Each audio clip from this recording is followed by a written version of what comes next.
Hello everyone, स्वागत है आपका इकरा फिजिक्स में। हम क्लास 12 का पहला चैप्टर पढ़ रहे थे जिसका नाम है इलेक्ट्रोस्टैटिक्स।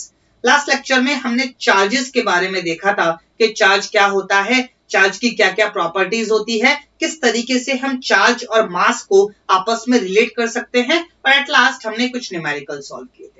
आज के लेक्चर में हम उसी सिलसिले को आगे बढ़ाएंगे और सबसे पहले देखेंगे कि मटेरियल्स को किस तरीके से क्लासिफाई किया जाता है, that is classification of materials.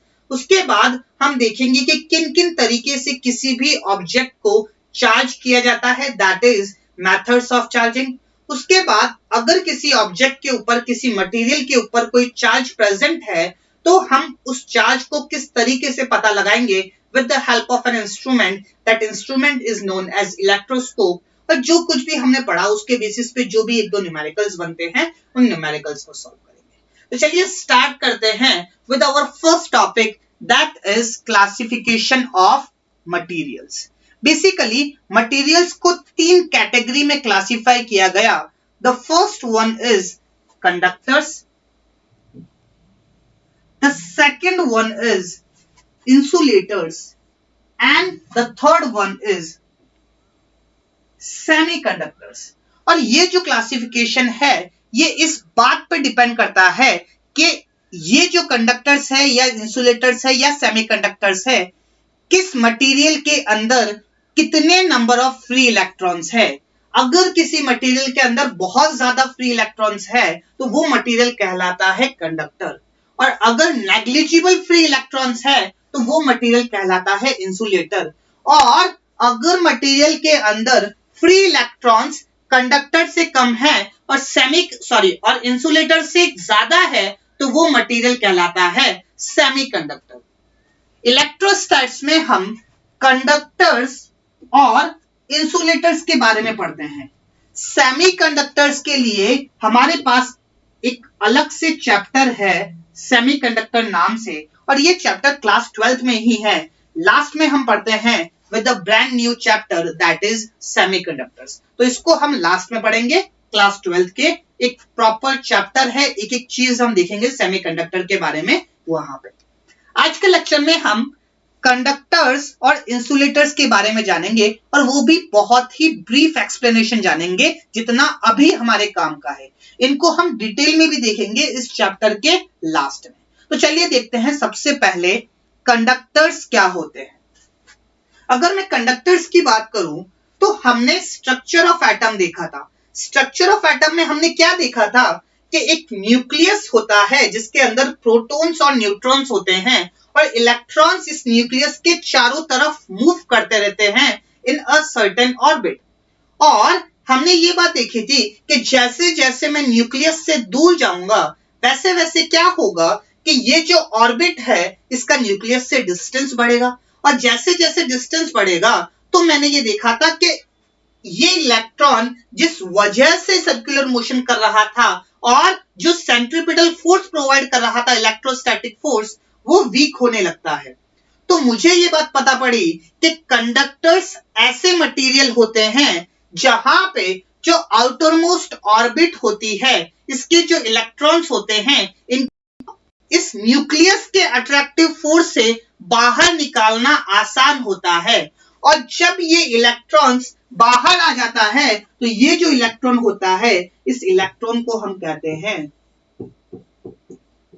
Free electron. Free electron एक ऐसा इलेक्ट्रॉन होता है जो न्यूक्लियस के इलेक्ट्रोस्टैटिक फोर्स से आजाद हो चुका है। अब ये पूरे एटम में कहीं भी या फिर पूरे एलिमेंट में कहीं भी मूव कर सकता है। तो कहा क्या गया कि कंडक्टर्स ऐसे एलिमेंट होते हैं, ऐसे मटेरियल होते हैं जिनके अंदर बहुत ज्यादा फ्री इलेक्ट्रॉन्स होते हैं। तो कंडक्टर्स के लिए जो फर्स्ट पॉइंट है वो ये है, conductors are the materials which have large number of free electrons. और अगर मैं यहां पे इसके एग्जाम्पल की बात करूं तो एग्जाम्पल क्या होता है, मेटल्स। मेटल्स में अगर मैं सिर्फ कॉपर की बात करूं तो कॉपर के अंदर 1 सेंटीमीटर क्यूब वॉल्यूम के अंदर 10⁻29 फ्री इलेक्ट्रॉन्स होते हैं। देख रहे हो कितने ज्यादा फ्री इलेक्ट्रॉन्स होते हैं। तो metals basically they are good conductors. और क्यों good conductors? Because they have large number of free electrons. चलिए आगे बढ़ते हैं कि इलेक्ट्रॉन्स बेसिकली फ्री है मेटल्स के अंदर या फिर कंडक्टर्स के अंदर, तो वो एक जगह से दूसरी जगह जा सकता है। मतलब कि एक एटम से दूसरे एटम में, मतलब यहां से वहां मूव कर सकता है। और जब इलेक्ट्रॉन यहां से वहां मूव करेगा तो जैसे ही इलेक्ट्रॉन मूव करने लगता है, तो क्लास 10th में हमने इतनी सी बात तो पढ़ी है कि इलेक्ट्रॉन या फिर चार्ज जब भी मूव करता है तो इलेक्ट्रिसिटी पिक्चर में आती है। तो इलेक्ट्रॉन मूव कर सकता है, तो कंडक्टर्स को हम इस तरीके से भी डिफाइन कर सकते हैं कि conductors are the materials which are good conductor of electricity. मतलब कि वो इलेक्ट्रिसिटी को आसानी से कंडक्ट कर सकती है। और क्यों कंडक्ट कर सकती है? क्योंकि उसके अंदर फ्री इलेक्ट्रॉन्स होते हैं जो कि यहां से वहां विद इन द एटम और आउट ऑफ द एटम भी मूव कर सकते हैं। अब इलेक्ट्रॉन जब एक जगह से दूसरी जगह जाएगा तो वो इलेक्ट्रिसिटी तो प्रोड्यूस करेगा ही, अपने साथ साथ एनर्जी भी लेके जाएगा। तो इसीलिए जो सेकंड पॉइंट है कंडक्टर का वो ये है कि these free electrons are responsible for movement of charge and energy from one place to another place. और ये जो मूवमेंट ऑफ चार्ज होता है ये कंडक्ट करवाता है इलेक्ट्रिसिटी। चलिए ये तो दो इंपॉर्टेंट पॉइंट्स हो गए कंडक्टर के लिए। एक और इंपॉर्टेंट पॉइंट कंडक्टर के लिए, ये जो पॉइंट है इस पॉइंट का प्रूफ जब हम चैप्टर के लास्ट में पहुंचेंगे ना, तब मैं आपको कहीं ना कहीं इसका प्रूफ बताऊंगा। अभी के लिए ये बात समझो कि अगर मेरे पास कोई कंडक्टर है किसी भी शेप का, लेट्स से ये कोई कंडक्टर है इस शेप का, अगर मैं इस कंडक्टर को कोई भी चार्ज देता हूं, फॉर एग्जाम्पल मैंने इस कंडक्टर को इलेक्ट्रॉन्स दिए और नेगेटिव चार्ज दिया, तो क्या होगा कि पहले ये कंडक्टर न्यूट्रल था, अब मैंने इसको एक चार्ज दिया विच इज नेगेटिव चार्ज, तो क्या होगा कि ये नेगेटिव चार्ज आपस में एक दूसरे को रिपेल करेंगे। और मुझे पता है कि कंडक्टर्स के अंदर जो चार्जेस होते हैं वो मूव कर सकते हैं, और चार्जेस मूव कर सकते हैं तो ये इसके अंदर सबसे दूर, मतलब ऐसी पोजीशन पे जाएंगे जहां पे ये आपस में जो डिस्टेंस है वो सबसे ज्यादा हो। तो बेसिकली क्या होता है कि अगर मैं किसी कंडक्टर को कोई चार्ज देता हूं तो वो उसकी सरफेस के ऊपर जाकर बैठ जाता है और डिस्ट्रीब्यूट हो जाता है। तो this is also an important property of conductors, that is any charge given to the conductor will reside on its surface। मतलब कि कोई भी कंडक्टर अगर मेरे पास है तो अगर मैं उस कंडक्टर को कोई चार्ज देता हूं तो वो चार्ज बेसिकली उसकी सरफेस के ऊपर जाकर बैठेगा। I hope this point is clear to you. तो ये इंपॉर्टेंट पॉइंट्स थे कंडक्टर्स के लिए। चलिए आगे बढ़ते हैं और नेक्स्ट क्लासिफिकेशन देखते हैं विच इज इंसुलेटर्स। इंसुलेटर्स के लिए भी वही बात है कि हमने स्ट्रक्चर ऑफ एटम देखा था। स्ट्रक्चर ऑफ एटम में वही सेंट्रीपिटल फोर्स वाली बात, इलेक्ट्रोस्टैटिक फोर्स वाली बात। तो बेसिक सा फंडा इंसुलेटर्स के लिए क्या होता है कि इंसुलेटर्स के अंदर कोई भी फ्री इलेक्ट्रॉन्स नहीं होता। जितने भी कोई भी नहीं, ये थोड़ा गलत स्टेटमेंट हो गया, नेग्लिजिबल फ्री इलेक्ट्रॉन्स होते हैं। इंसुलेटर्स के अंदर वेरी लिटिल फ्री इलेक्ट्रॉन्स होते हैं, नेग्लिजिबल फ्री इलेक्ट्रॉन्स होते हैं। जितने भी इलेक्ट्रॉन्स होते हैं वो न्यूक्लियस से स्ट्रॉन्ग इलेक्ट्रोस्टैटिक फोर्स से बाउंडेड होते हैं, इसीलिए वो न्यूक्लियस का इलेक्ट्रोस्टैटिक फोर्स को तोड़ के बाहर जाना नहीं चाहते, क्योंकि वो जो इलेक्ट्रोस्टैटिक फोर्स है वो बहुत स्ट्रॉन्ग है। तो ये जो भी इलेक्ट्रॉन्स है ये न्यूक्लियस से बाउंडेड है, और यहाँ पे जो हमारे पास इंसुलेटर्स है इनके पास नेग्लिजिबल फ्री इलेक्ट्रॉन्स होते हैं।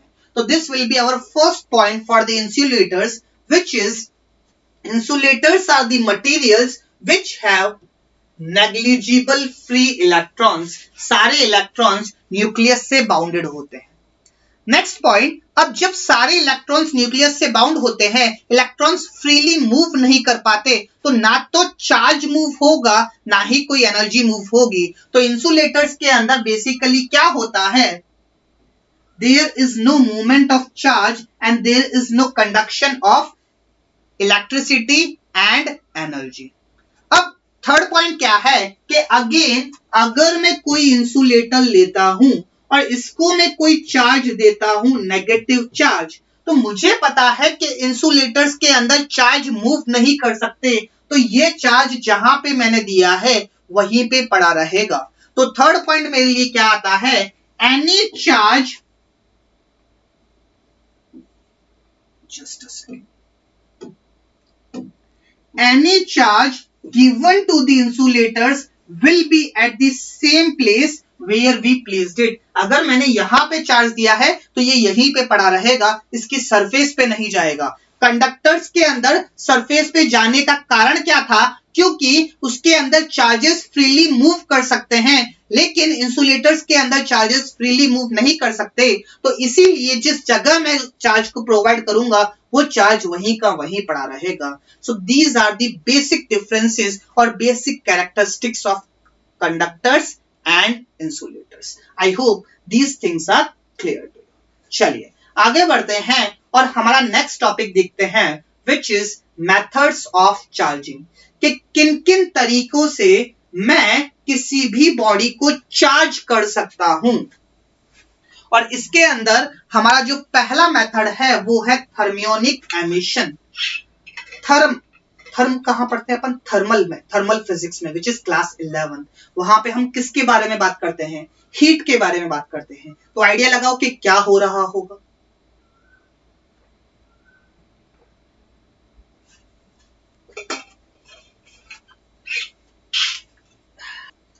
चलिए देखते हैं क्या होता है थर्मियोनिक एमिशन। मैंने क्या किया, एक मेटल लिया। अब मेटल है तो इसके अंदर इलेक्ट्रॉन्स तो होंगे ही, और ये इलेक्ट्रॉन्स मूव कर रहे होंगे रैंडमली। अब मैंने क्या किया कि ये एक न्यूट्रल एटम है, न्यूट्रल एटम है तो जितने इलेक्ट्रॉन्स हैं उतने ही प्रोटॉन्स भी होंगे। और इसके बाद मैंने क्या किया कि इस मेटल को हीट करना स्टार्ट किया। जैसे ही हीट करना स्टार्ट किया, ये जो इलेक्ट्रॉन्स होंगे इनको कुछ ना कुछ एनर्जी मिलना स्टार्ट होगी, और जैसे जैसे इस मेटल का टेम्परेचर इंक्रीज होना स्टार्ट होगा तो क्या होगा, at some point of time ये जो इलेक्ट्रॉन होंगे, ये इलेक्ट्रॉन इस मेटल की सरफेस को छोड़ के बाहर आ जाएंगे। और जैसे ही इस मेटल की सरफेस को छोड़ के बाहर आएंगे, पहले ये था न्यूट्रल एटम, और न्यूट्रल एटम से अगर कोई इलेक्ट्रॉन बाहर जाता है तो ये एटम कैसा चार्ज हो जाएगा, ये एटम हो जाएगा पॉजिटिवली चार्ज्ड। तो ये था हमारे पास पहला मेथड किसी भी मटेरियल को चार्ज करने का, which is methods of charging. और जो पहला मेथड है वो है थर्मियोनिक एमिशन। तो बेसिकली क्या होता है कि अगर किसी मेटल को हीट किया जाता है at high temperature, then some electrons ejected from the metal and metal becomes positively charged. I hope this method is clear. चलिए आगे बढ़ते हैं और नेक्स्ट मेथड देखते हैं जिसका नाम है photo electric effect. Photo electric effect आपने छोटी क्लासेस में पढ़ा है और क्लास 12th में भी पढ़ोगे आगे जाके मॉडर्न फिजिक्स में, लेकिन अभी सिर्फ हम मेथड देखते हैं किस तरीके से प्रोसेस होता है फोटो इलेक्ट्रिक इफेक्ट का। मैंने क्या किया, मैंने अगेन एक मेटल लिया। अब इस मेटल के अंदर बहुत सारे इलेक्ट्रॉन्स होंगे और ये इलेक्ट्रॉन्स रैंडमली मूव कर रहे होंगे, और ये इलेक्ट्रॉन्स जब रैंडमली मूव कर रहे होंगे तो मैं क्या करूंगा कि कुछ ना कुछ एनर्जी लूंगा, और यहां पे एनर्जी का सोर्स जो होगा वो होगा सन। अब मुझे पता है कि सन से जब लाइट आएगी तो सन बेसिकली लाइट यहां से यहां पे ट्रेवल करेगी, तो in the form of photons travel करती है। अगर आपको ये बात नहीं पता है तो आगे जाके मॉडर्न फिजिक्स में पढ़ोगे। तो बेसिकली तो लाइट ट्रेवल करती है in the form of photons, तो यहां से फोटोन निकलेंगे और ये जो इलेक्ट्रॉन्स होंगे इन फोटोन्स को एब्जॉर्ब करेंगे और इनकी एनर्जी को एब्जॉर्ब करेंगे। जैसे ही इनकी एनर्जी को एब्जॉर्ब करेंगे तो क्या होगा कि ये इलेक्ट्रॉन्स इस मेटल से बाहर आ जाएंगे, और जब ये इलेक्ट्रॉन इस मेटल से बाहर आ जाएंगे यहां पे there will be deficiency of electrons and this metal becomes positively charged. अब ये एक अलग डिबेट है कि क्या सारे फोटोन जो एब्जॉर्ब करेंगे इलेक्ट्रॉन्स को बाहर निकाल पाएंगे या नहीं निकाल पाएंगे, कब बाहर निकलेंगे कब बाहर नहीं निकलेंगे, ये सारी बातें बहुत डिटेल में हम पढ़ेंगे मॉडर्न फिजिक्स के अंदर। सिर्फ अभी आपको बेसिक प्रोसेस पता होना चाहिए फोटो इलेक्ट्रिक इफेक्ट का, कि सन से फोटोन्स आएंगे, ये इलेक्ट्रॉन्स इन फोटोन्स को एब्जॉर्ब करेंगे, इनकी एनर्जी को एब्जॉर्ब करेंगे और ये इलेक्ट्रॉन्स इस मेटल सरफेस से बाहर आ जाएंगे और ये मेटल सरफेस पॉजिटिवली चार्ज हो जाएगी। तो फोटो इलेक्ट्रिक इफेक्ट क्या होता है? When light of sufficiently high energy, इसीलिए यहां पे लिखा है कि उसके पास हाई एनर्जी होनी चाहिए। हर फोटोन इलेक्ट्रॉन को निकाल पाए ऐसा जरूरी नहीं है, ठीक है। Is incident on metal surface then some electron gain energy. क्या सारे इलेक्ट्रॉन एनर्जी को गेन किए थे? नहीं, सिर्फ 3 इलेक्ट्रॉन्स किए थे उस एनिमेशन के अंदर। तो कुछ इलेक्ट्रॉन्स एनर्जी को गेन करेंगे और ये इलेक्ट्रॉन्स एनर्जी को गेन करने के बाद मेटल की सरफेस से बाहर आएंगे और जो रिमेनिंग मेटल होगा वो पॉजिटिवली चार्ज्ड हो जाएगा। तो ये दूसरा मेथड था किसी भी मटेरियल को चार्ज करने का। चलिए आगे बढ़ते हैं और तीसरा मेथड देखते हैं जिसका नाम है कंडक्शन। कंडक्शन को समझने के लिए मुझे ये बात पता है कि अगर मेरे पास कंडक्टर है तो उसके अंदर फ्री इलेक्ट्रॉन्स होंगे। तो मैंने क्या किया, एक न्यूट्रल कंडक्टर लिया। न्यूट्रल कंडक्टर लिया तो बेसिकली न्यूट्रल है तो जितने प्रोटॉन्स होंगे उतने ही इलेक्ट्रॉन्स होंगे। अब बेसिकली इसके बाद मैंने क्या किया कि यहां पे एक चार्ज मेटल लिया। चार्ज मेटल लिया इसका मतलब क्या हुआ कि ये नेगेटिवली चार्ज्ड है, इसके अंदर प्रोटॉन्स भी होंगे लेकिन यहाँ पे जो एक्सेस इलेक्ट्रॉन्स है उनकी मैं बात कर रहा हूं कि यहाँ पे ये नेगेटिवली चार्ज है। ये 5 इलेक्ट्रॉन एक्सेस ऑफ इलेक्ट्रॉन्स है, मतलब प्रोटॉन और इलेक्ट्रॉन आपस में एक दूसरे को न्यूट्रलाइज कर दिए। कुछ प्रोटॉन्स ने कुछ इलेक्ट्रॉन्स को न्यूट्रलाइज कर दिया। अब जो एक्सेस ऑफ इलेक्ट्रॉन्स है वो ये 5 इलेक्ट्रॉन्स है। अब मैं क्या कर रहा हूं, इसको जब इससे टच करवाऊंगा तो बेसिकली क्या होगा, यहाँ पे जो एक्सेस ऑफ इलेक्ट्रॉन्स है वो मूव करना चाहेंगे इसके अंदर और ये इलेक्ट्रॉन्स इसके अंदर मूव कर जाएंगे, और ये इलेक्ट्रॉन्स इसके अंदर मूव कर जाएंगे। जब मैं इस कंडक्टर को इससे वापस दूर कर दूंगा तो मेरे पास क्या बचेगा कि इसके अंदर अगर आप गौर से देखोगे तो 5 प्रोटॉन्स है और 8 इलेक्ट्रॉन्स है। तो क्या मैं ये बात बोल सकता हूं कि this metal is negatively charged. तो ये एक मेथड होता है किसी भी कंडक्टर को चार्ज करने का। अच्छा, यहां पे अगर आप गौर से देखोगे तो बेसिकली हुआ क्या कि यहां पे ये एक कंडक्टर था और ये दूसरा कंडक्टर था। दोनों कंडक्टर को जब मैंने टच किया तो जो एक्सेस ऑफ इलेक्ट्रॉन्स होंगे वो मूव करने लगेंगे कंडक्टर के अंदर। तो कंडक्शन जो प्रोसेस होता है सिर्फ कंडक्टर्स के लिए होता है। क्यों? क्योंकि इंसुलेटर्स में तो इलेक्ट्रॉन्स मूव ही नहीं कर सकते।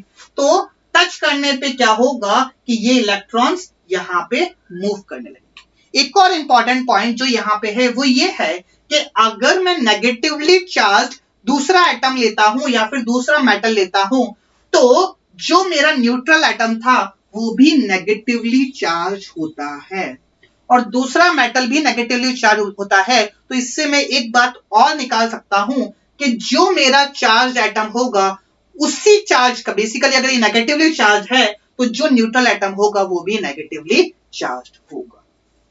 चलिए आगे बढ़ते हैं और नेक्स्ट मेथड देखते हैं चार्जिंग का जिसका नाम है इंडक्शन। अच्छा, कंडक्शन को हम एक तरीके से और समझ सकते थे। आपके मन में यह आ रहा होगा कि सर आपने नेगेटिवली चार्ज तो बता दिया, अगर ये पॉजिटिवली चार्ज होता तो हम कैसे करते? तो बेसिक सा फंडा,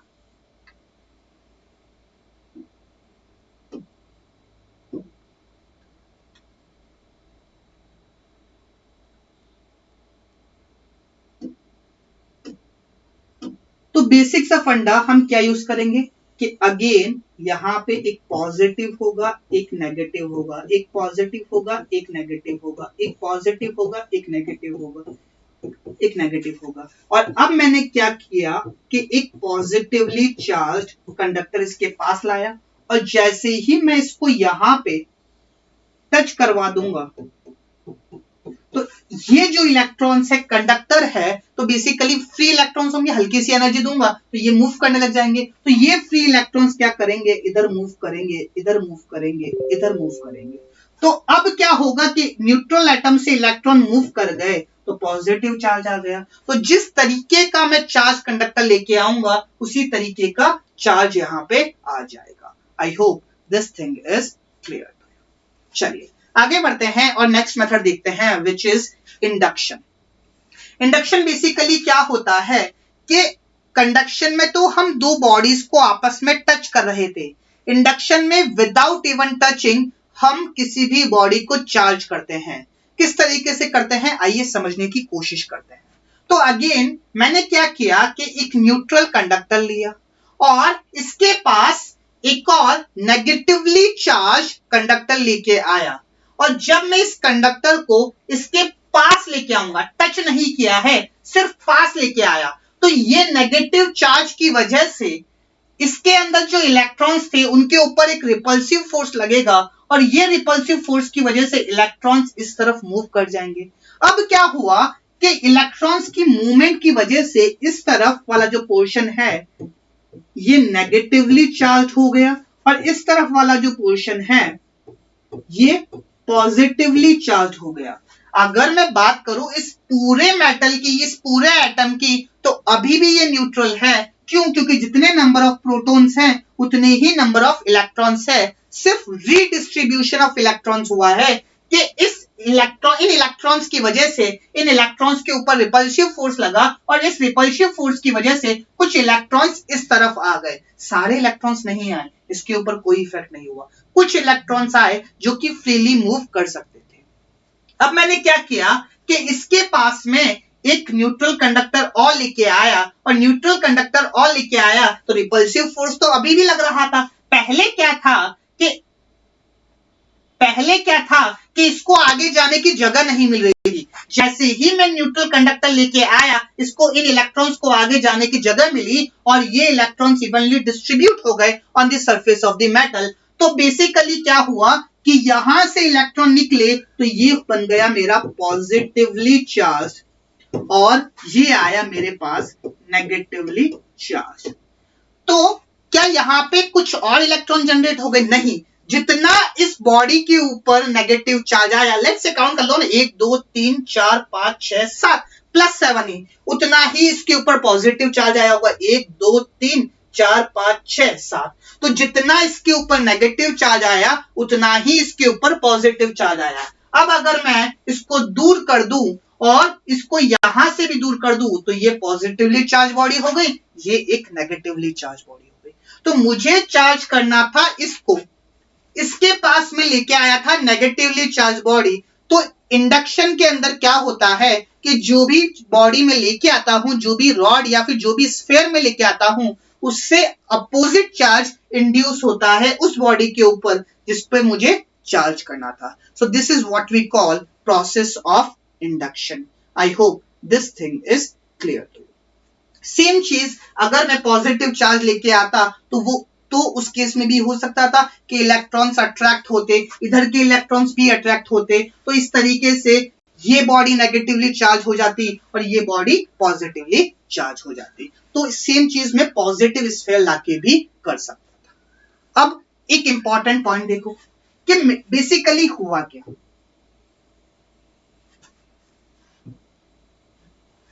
ये मैं नेगेटिवली चार्ज स्फीयर लेके आया जिसकी वजह से इसके अंदर जो इलेक्ट्रॉन्स थे वो यहां पे आ गए। क्यों? क्योंकि रिपल्सिव फोर्स लगा तो अपोजिट एंड पे आ गए और इस एंड पे पॉजिटिव चार्ज हो गया। I hope this thing is clear to you कि जितना यहां पे नेगेटिव चार्ज आया उतना ही यहां पे पॉजिटिव चार्ज आएगा।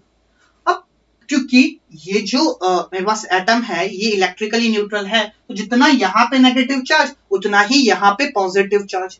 अब एक बात समझो कि ये इलेक्ट्रॉन्स इनको रिपेल कर रहे हैं, तो लेट्स से एक फोर्स इनके ऊपर लग रहा है F1 और ये इलेक्ट्रॉन्स इन पॉजिटिव चार्ज को अपनी तरफ अट्रैक्ट करेंगे, तो एक फोर्स यहां पे लगेगा F2। अब चार्ज तो बराबर ही है ना, ये नेगेटिव है ये पॉजिटिव है, चार्ज तो बराबर ही है, तो ये डिस्टेंस अगर मैं इस डिस्टेंस को D2 बोलता हूं और इस डिस्टेंस को D1 बोलता हूं, तो मुझे ये बात पता है कि D1 is greater than D2। अब ये बात तो कॉमन सेंस से तो पता ही है ना कि अगर डिस्टेंस ज्यादा हो जाएगा तो रिपल्सिव या अट्रैक्टिव फोर्स जो होगा वो कम हो जाएगा। तो क्या मैं ये बात बोल सकता हूं कि F1 will be less than F2? F1 will be less than F2। तो इससे मैं ये बात भी बोल सकता हूं कि F2 जो फोर्स था वो अट्रैक्टिव फोर्स था और F1 जो फोर्स था वो रिपल्सिव फोर्स था, और F2 अगर बड़ा है तो क्या मैं ये बात बोल सकता हूं कि ये जो न्यूट्रल बॉडी है एक नेगेटिवली चार्ज्ड बॉडी की तरफ अट्रैक्ट हो गई। क्यों? क्योंकि F2 was greater than F1। तो अगर कोई मुझसे पूछ ले कि फॉर एग्जांपल मेरे पास पॉजिटिव चार्ज है और इस बॉडी के पास क्या चार्ज है मुझे बताना है, और एक इंफॉर्मेशन आपको ये दे रखी है कि ये बॉडी मेरी तरफ अट्रैक्ट हो रखी है, तो क्या आप श्योरिटी से ये बात कह सकते हो कि मेरे पास अगर पॉजिटिव है तो इसके पास नेगेटिव है? नहीं। क्यों नहीं कह सकते? क्योंकि एक चार्ज बॉडी एक न्यूट्रल बॉडी को भी अट्रैक्ट कर सकता है। तो इसीलिए कहा गया that repulsion is the surest test for the presence of electric charge, कि अगर मेरे पास पॉजिटिव चार्ज है और अगर मैं इसको रिपेल कर रहा हूं तो by sure I am 100% sure कि ये बॉडी के पास भी पॉजिटिव चार्ज होगा। क्यों? क्योंकि एक चार्ज्ड बॉडी एक बेसिकली अगर नेगेटिवली चार्ज है तो negatively charge body positive charge को भी अट्रैक्ट कर सकती है, और इस केस में हमने देखा कि न्यूट्रल को भी अट्रैक्ट कर सकती है। इसीलिए कहा गया that repulsion is the surest test for presence of charge. इसको हम इलेक्ट्रिफिकेशन भी बोलते हैं, है ना? तो अगर दो बॉडी आपस में एक दूसरे को अट्रैक्ट कर रही है तो दोनों का जो नेचर है वो अपोजिट भी हो सकता है या फिर एक बॉडी न्यूट्रल भी हो सकती है। लेकिन अगर दोनों बॉडी आपस में रिपेल कर रही है तो दोनों का नेचर हमेशा सेम होगा। अगर एक पॉजिटिव है तो दूसरा भी पॉजिटिव, एक नेगेटिव है तो दूसरी भी negative. I hope this thing is clear. चलिए आगे बढ़ते हैं और नेक्स्ट मेथड देखते हैं चार्जिंग का, that is basically charging by friction. Charging by friction में क्या होता है? बेसिकली फॉर एग्जांपल मैंने क्या किया, एक ग्लास रॉड ली और इस ग्लास रॉड को एक जो सॉफ्ट मटेरियल होता है इससे रब किया, तो क्या हुआ कि ग्लास रॉड से कुछ इलेक्ट्रॉन्स मूव कर गए इस मटेरियल के ऊपर, और जैसे ही इलेक्ट्रॉन्स मूव किए तो इसके ऊपर आ गया पॉजिटिव चार्ज, और जब मैं रब करना बंद कर दूंगा तो ये जो ग्लास रॉड है ये पॉजिटिवली चार्ज हो जाएगी, और ये जो मटेरियल है सॉफ्ट क्लॉथ है, सिल्क का जो क्लॉथ है, ये नेगेटिवली चार्ज हो जाएगा। अब कौन इलेक्ट्रॉन लूज करेगा, कौन इलेक्ट्रॉन गेन करेगा, ये डिपेंड करता है इनकी मटेरियल्स के ऊपर, इनकी इलेक्ट्रॉन एफिनिटी के ऊपर। चलिए एक और एग्जांपल ले लेते हैं। एक मैंने एबोनाइट एक मटेरियल होता है उसकी रॉड ली, और इस एबोनाइट रॉड को अगर मैं फर्श से रब करता हूं तो इस केस में क्या होगा कि फर से इलेक्ट्रॉन मूव करेंगे एबोनाइट रॉड पे, और जो फर होगा वो पॉजिटिवली चार्ज्ड हो जाएगा। तो बेसिक्स ऑफ फंडा यहां पे क्या यूज होता है कि अगेन इसके पास कुछ ना कुछ इलेक्ट्रॉन्स थे, इनको कुछ एनर्जी मिलेगी, और ये एनर्जी जब ये मिलेगी तो ये जो मेरे पास ग्लास रॉड है इससे निकल के बाहर आ जाएंगे, और यहाँ पे जो एनर्जी मिलने का माध्यम है वो फ्रिक्शन है। बेसिकली जब रब होगा तो बेसिकली हीट जनरेट होगी, और हीट जनरेट होगी तो ये हीट इसको भी मिलेगी और इसको भी मिलेगी। जिसके पास बेसिकली जिसका इलेक्ट्रॉन से प्यार कम होगा, जिसके न्यूक्लियस का इलेक्ट्रॉन से प्यार कम होगा, वो पहले इलेक्ट्रॉन लूज कर देगा और सामने वाले मटेरियल के पास इलेक्ट्रॉन्स चले जाएंगे। तो इस केस में ग्लास रॉड के पास इलेक्ट्रॉन से प्यार कम था तो इसने इलेक्ट्रॉन लूज कर दिए, और इस केस में फर के पास इलेक्ट्रॉन से प्यार कम था तो फर ने इलेक्ट्रॉन्स को लूज कर दिया। तो बेसिक सा फंडा जो हम चार्जिंग बाय फ्रिक्शन में देखते हैं कि when a neutral body is rubbed against other neutral body then some electron transfer takes place and both the bodies gets charge. क्या कोई नया चार्ज इंट्रोड्यूस हुआ? नहीं। जितना चार्ज एबोनाइट रॉड पे आया और उतना ही चार्ज मेरे पास फर के ऊपर आया। फर के ऊपर आया मेरे पास पॉजिटिवली चार्ज, और जो एबोनाइट रोड पे आया उतना वो आया नेगेटिवली चार्ज। तो ये हमारे पास कुछ मेथड थे जिससे हम किसी भी बॉडी को चार्ज कर सकते थे। एक बात जो मेथड ऑफ फ्रिक्शन है इसमें इंपॉर्टेंट है कि एक जो ऑब्जेक्ट है ये इंसुलेटर होना चाहिए। अच्छा, इंसुलेटर होना चाहिए, ऐसा मैंने क्यों बोला? ऐसा मैंने इसीलिए बोला कि जब मैं इसको रब करने जाऊंगा तो यहां से इलेक्ट्रॉन गए, इसके ऊपर पॉजिटिवली चार्ज आया, पॉजिटिवली चार्ज आया तो आगे जाके हम पढ़ेंगे अर्थिंग। अर्थ बेसिकली एक बहुत बड़ा स्टोर है चार्ज का। जब मुझे जरूरत पड़ती है तब मैं अर्थ से इलेक्ट्रॉन ले भी सकता हूं, और जब मुझे जरूरत पड़ती है अर्थ के अंदर मैं इलेक्ट्रॉन दे भी सकता हूं। तो मैं क्या करूंगा, जैसे ही यहाँ पे पॉजिटिवली चार्ज आया, मेरी body, human body is a very good conductor of electricity. मेरे अंदर से बहुत जल्दी इलेक्ट्रॉन्स पास हो सकते हैं, तो अर्थ से इलेक्ट्रॉन पास होंगे और इसको न्यूट्रलाइज कर देंगे। तो बेसिकली ये अगर कंडक्टर होगी तो ये जो रॉड है कभी भी चार्ज नहीं हो पाएगी। इसीलिए कहा गया कि चार्जिंग बाय फ्रिक्शन में एक मटेरियल तो हमारे पास इंसुलेटर होना ही चाहिए। आई hope this thing is clear. तो ये कुछ मेथड्स थे चार्जिंग के जो हमने सीखे। चलिए आगे बढ़ते हैं और नेक्स्ट टॉपिक देखते हैं, विच इज इलेक्ट्रोस्कोप। इलेक्ट्रोस्कोप कुछ नहीं है, बस एक डिवाइस है, और इस डिवाइस की हेल्प से हम क्या करते हैं कि किसी भी बॉडी के ऊपर चार्ज है या नहीं ये पता लगाते हैं। चलिए देखते हैं कि किस तरीके का डिवाइस होता है, किस तरीके से हम पता लगाते हैं कि किसी भी बॉडी के ऊपर चार्ज है या नहीं। तो बेसिक सा फंडा इसके अंदर क्या होता है कि एक ग्लास बॉटल होती है और यहाँ पे एक इंसुलेटर प्लग होता है। इसके अंदर हम एक मेटालिक रॉड डालते हैं, यहाँ पे हमने ब्रास के मेटालिक रॉड डाली, और यहाँ पे एक ब्रास का डिस्क होती है। फिर क्या करता हूं कि इस ब्रास की जो डिस्क होती है बेसिकली मेटल है, इसके ऊपर जिस भी बॉडी के ऊपर मुझे जो कंडक्टर होगा, जिस भी कंडक्टर के ऊपर मुझे कौन सा चार्ज है या फिर चार्ज प्रेजेंट है या नहीं ये पता लगाना है, इसको टच करवाऊंगा, और इसको टच करवाने के बाद यहाँ पे क्या होता है कि एल्यूमिनियम की स्ट्रिप्स होती है। तो अगर ये न्यूट्रल है, मतलब जो भी बॉडी को मैं टच करवा रहा हूं वो न्यूट्रल है, तो ये जो एल्यूमिनियम स्ट्रिप्स होती है ये मूव नहीं करती है, और अगर उसके ऊपर चार्ज प्रेजेंट है तो ये डाइवर्ज हो जाती है अपनी प्लेस से। तो चलिए समझने की कोशिश करते हैं। न्यूट्रल है तो बेसिकली कोई चार्ज ही नहीं होगा, है ना, तो ये डाइवर्ज ही नहीं होगी। अगर मेरे पास पॉजिटिवली चार्ज है और नेगेटिवली चार्ज है तब क्या सिनेरियो बनता है, समझने की कोशिश करते हैं। चलिए अगेन मैंने क्या किया कि वही पूरा सेटअप लिया इलेक्ट्रोस्कोप का, और इसके बाद मुझे पता है कि ये एक कंडक्टर है, ब्रास एक कंडक्टर होता है, और न्यूट्रल कंडक्टर है तो जितने प्रोटॉन्स होंगे उतने ही इलेक्ट्रॉन्स होंगे।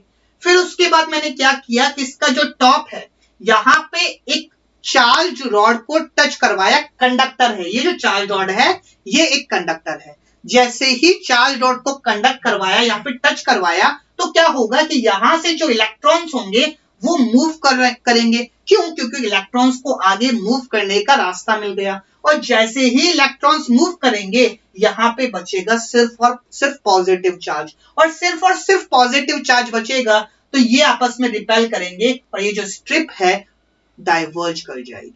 तो ये एक डिवाइस होता है जिसकी हेल्प से हम किसी भी बॉडी के ऊपर चार्ज है या नहीं वो पता लगा सकते हैं। अगर बॉडी चार्ज है तो स्ट्रिप डाइवर्ज कर जाएगी। सर अगर यहाँ पे पॉजिटिव की जगह नेगेटिव रॉड होती तो हम क्या करते?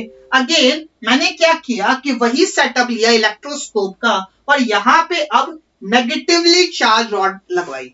अगेन ये तो न्यूट्रल है, जितने प्रोटॉन्स उतने इलेक्ट्रॉन्स। जैसे ही इसको टच करवाया तो क्या होगा कि इलेक्ट्रॉन अब इधर मूव कर जाएंगे। पहले तो ये न्यूट्रल था, अब एक्स्ट्रा इलेक्ट्रॉन्स आ गए। एक्स्ट्रा इलेक्ट्रॉन आने की वजह से क्या होगा? अगेन ये डाइवर्ज कर जाएगी। तो इस तरीके से हम पता लगा सकते हैं कि किसी भी रॉड के ऊपर, किसी भी मटेरियल के ऊपर, किसी भी कंडक्टर के ऊपर चार्ज है या नहीं। आई hope this method, this device is clear. चलिए आगे बढ़ते हैं। जो भी हमने पढ़ा उसके ऊपर कुछ न्यूमेरिकल सॉल्व करते हैं।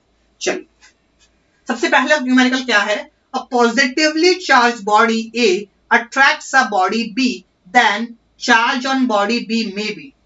मेरे पास क्या है कि A बॉडी है और ये बॉडी पॉजिटिवली चार्ज बॉडी है और B जो बॉडी है ये बॉडी इसको अट्रैक्ट कर रही है। तो चार्ज ऑन B में बी, कि B के ऊपर कौन सा चार्ज हो सकता है। रिपल्शन होता तो मैं श्योरिटी से कह देता कि इसके पास भी पॉजिटिव चार्ज है, लेकिन ये इसको अट्रैक्ट कर रही है तो इसके पास या तो नेगेटिव चार्ज होगा या फिर ये न्यूट्रल होगा। तो या तो नेगेटिव चार्ज होगा या जीरो चार्ज होगा या फिर जीरो नेट चार्ज होगा। तो the correct answer will be b comma c. Multiple correct answer वाला क्वेश्चन था। चलिए आगे बढ़ते हैं, अगला सवाल देखते हैं। क्या बोला है? 5 balls A, B, C, D and E are used in an experiment. Several experiments are performed on the balls and the following observations are made. Ball A repels C and attracts B. Let's say A, B, C, D, E. Ball A repels C, मतलब repulsion है तो A के पास कोई ना कोई charge तो होगा ही होगा। लेट्स से अभी मैंने अज्यूम किया है कि A के पास पॉजिटिव चार्ज है। मैं पहले क्या करूंगा? A के पास पॉजिटिव चार्ज मान के चीजों को अज्यूम करूंगा और उसके बाद अगर कुछ ऑप्शन मैच होता है तो उसको चेक करूंगा, अगर नहीं होता तो A के पास नेगेटिव चार्ज मान के अज्यूम करूंगा, फिर देखते हैं कौन सा ऑप्शन मैच होता है। तो A C को रिपेल करता है, मतलब A के पास कोई ना कोई चार्ज तो है, वो न्यूट्रल तो नहीं है। तो लेट्स से A के पास पॉजिटिव चार्ज है और C को रिपेल करता है तो C के पास भी पॉजिटिव चार्ज होगा। और अट्रैक्ट्स B, A B को अट्रैक्ट करता है तो B के पास या तो नेगेटिव चार्ज होगा या न्यूट्रल होगा। क्यों? क्योंकि अपोजिट चार्ज अट्रैक्ट्स, और इंडक्शन में हमने देखा था कि एक न्यूट्रल बॉडी भी एक चार्ज बॉडी से अट्रैक्ट हो सकती है। तो बी के पास या तो नेगेटिव चार्ज होगा या न्यूट्रल होगा। चलिए नेक्स्ट क्या है? Ball D attracts b. Ball D attracts b, तो अगर बॉल डी बी को अट्रैक्ट करती है तो या तो ये पॉजिटिव चार्ज होगा और ये इसको अट्रैक्ट करती है तो ये न्यूट्रल भी हो सकता है। बात समझ आई कि अगर बॉल डी बी को अट्रैक्ट करती है तो यहां पे नेगेटिव हुआ तो पॉजिटिव आ सकता है, यहां पे नेगेटिव है तो ये न्यूट्रल आ सकता है, और अगर यहां पे नेगेटिव है तो ये पॉजिटिव हो सकता है या फिर ये नेगेटिव भी हो सकता है। क्यों? क्योंकि ये इससे अट्रैक्ट हो रहा है। तो न्यूट्रल बॉडी पॉजिटिव से भी अट्रैक्ट हो सकती है और नेगेटिव से भी अट्रैक्ट हो सकती है। तो डी के पास हमारे पास पॉजिटिव भी हो सकता है, न्यूट्रल भी हो सकता है और नेगेटिव भी हो सकता है। आगे देखते हैं आगे क्या बोला है। Ball D attracts B and has no effect on E, मतलब डी का ई के ऊपर कोई इफेक्ट नहीं है। कोई इफेक्ट नहीं है मतलब कि ये भी न्यूट्रल बॉडी है और ये भी न्यूट्रल बॉडी है। दो न्यूट्रल बॉडी का आपस में कोई इफेक्ट नहीं होता। चलिए फिर क्या बोला है? अ negatively charge rod attracts both A and E. A negatively charged rod attracts both A and E, मतलब कि अगर मेरे पास कोई नेगेटिवली चार्ज रॉड है तो वो ए को भी अट्रैक्ट करेगी और ई को भी अट्रैक्ट करेगी। ए को अट्रैक्ट करेगी मतलब ए के पास तो पॉजिटिवली चार्ज है ही, मतलब कोई ना कोई चार्ज हो सकता है, तो पॉजिटिव चार्ज ही होगा। क्यों? क्योंकि ये नेगेटिव चार्ज है और इसको अट्रैक्ट करेगी तो इसके पास पॉजिटिव चार्ज ही होगा। चल अब ए को अट्रैक्ट करेगी तो ए के पास पॉजिटिव चार्ज है और ई न्यूट्रल है, बिल्कुल सही बैठ रहा है। अब ये श्योरिटी हो गई, इसकी श्योरिटी हो गई, इसकी श्योरिटी हो गई, इसकी श्योरिटी हो गई। अब इसकी श्योरिटी करना बाकी है। बी के पास और क्या दे रखा है? Ball D attracts b. अब डी बी को अट्रैक्ट कर रही है और ये न्यूट्रल है, मतलब इसके पास कोई ना कोई चार्ज होना ही चाहिए। अगर ये भी न्यूट्रल हो गई तो ये अट्रैक्ट कैसे कर पाएगी? तो मतलब ये वाला पॉइंट हट गया तो इसके पास आएगा नेगेटिव चार्ज। तो positive negative positive neutral neutral neutral कह लो या फिर जीरो कह लो। तो positive negative positive zero positive ये तो नहीं होगा, पॉजिटिव नेगेटिव पॉजिटिव पॉजिटिव ये भी नहीं होगा, positive negative positive zero zero बिल्कुल सही, which is our option number c. तो इस तरीके का सवाल आपसे अक्सर एग्जाम में पूछ लिया जाता है। Okay, so that's it from my side for today. Thank you so much everyone.